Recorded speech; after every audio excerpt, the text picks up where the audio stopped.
আসসালামু আলাইকুম রহমতুল্লাহি ওয়া বারাকাতুহু। আপনি একজন মুসলমান, আপনি একজন মুমিন, আর আপনি নামাজ আদায় করেন না। আপনি যতই টাকা পয়সার মালিক হন না কেন, আপনার বড় বড় বাড়ি আর গাড়ি থাক না কেন, আপনার শিক্ষা যোগ্যতা যতই উঁচু হোক না কেন, আর আপনি কোটিপতি হন না কেন, যেদিন ইন্তেকাল করবেন, মারা যাবেন, আপনি আমরা সকলেই, আপনি জানেন আমাদের দামি পোশাকটাও শরীরে থাকবে না, সেটাকেও খুলে দেওয়া হবে।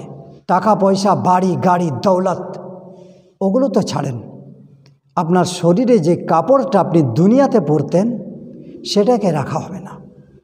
তাই আপনি যেদিন ইন্তেকাল করবেন, আপনার সঙ্গে আমার সঙ্গে, আমাদের সকলেরই সঙ্গে একমাত্র আমাদের ইবাদত, যে নামাজ, যে সালাত, আমরা সাজদা করেছি আল্লাহ সুবহানাহু ওয়া তাআলাকে, আমাদের আমল, আমাদের ঈমান আমাদের সঙ্গে যাবে।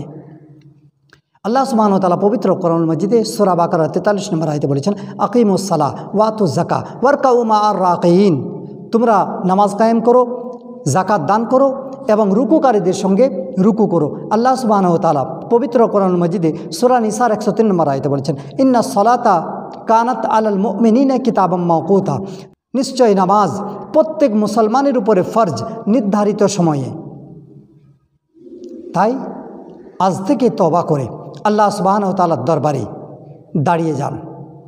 আর সেই মহান স্রষ্টা, যিনি আপনাকে মায়ের গর্ভ থেকে এখনও পর্যন্ত জীবিত রেখেছেন, সুস্থ রেখেছেন, তিনার দরবারে এই মাথাকে সাজদায় ঝুঁকিয়ে দেন।